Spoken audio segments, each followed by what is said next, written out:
Георги Кузев дойде и каза как са го примамили там. Стоян Колев е избягал от домашния си арест. Само да ви припомня, че докато са ритали. Край, изгубих мисълта си, не мога вече да мисля. Това означава, че само едно, някой опитва да се свърже с мен.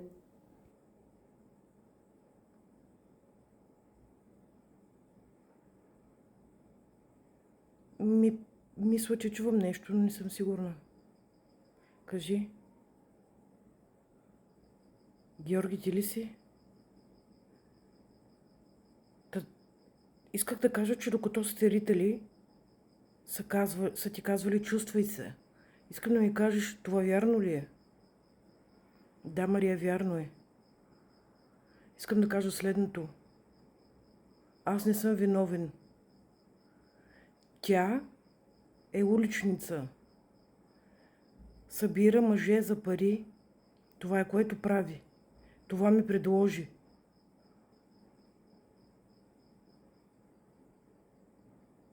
За това отидох. Каза, че й трябват и че няма какво да ядат. Много спешно й трябват.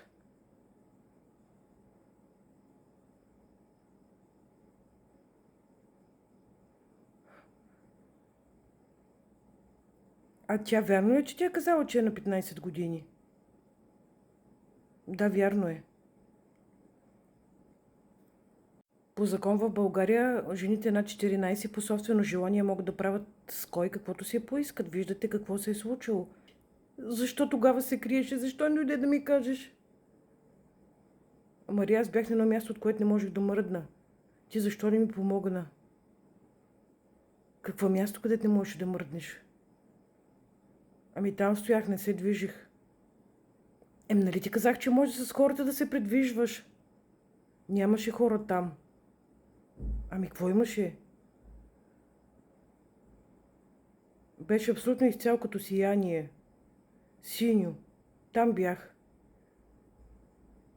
Аз попитах дали мога да говоря с теб и казаха, че не. Че не иска да говори.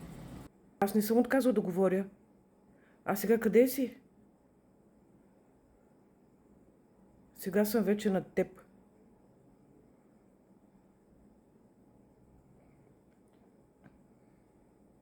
Да, мога. Можеш ли да ми помогнеш? Да, мога. Ще ми кажеш ли как? Ами мисля, че това е доста добре, което казваш. Кажи още нещо. Разкажи, Георги, какво се случи. Каза да отидем там, че е най-сигурно. Затова отидох. Тя ме молеше, че нямала пари и са й трябвали. Аз се съжалих. Не съм мислил да правя нещо с нея, просто исках да се видим.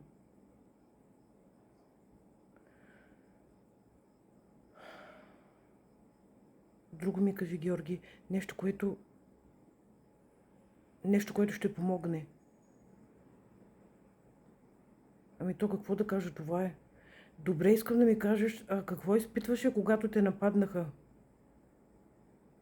Казаха как не ме е срам да правя това. Момичето било на 15 години, не ме ли било срам? Нахвърлиха се върху мен и взеха да ме ритат. Не можеха да се отбранят, те бяха много. Тя рита ли те? Удряше ме по-отстрани. Ами добре, ти попита ли я не специално защо те напада? Не, а какво си помисли, защо те нападат? Помислих, че са някакви нейни приятели. Повтаряха едно и също. Добре, да вие сте говорили там, нали, там за телефона, за родителите и за така нататък. Те се подиграваха с мен и ми се смееха.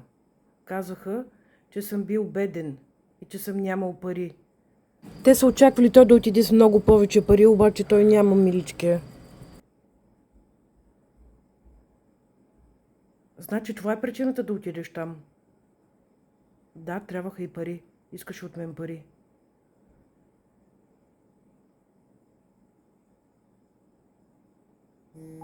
Добре, ще спра телефона и ще говорим. Да видим какво ще правим от тук нататък.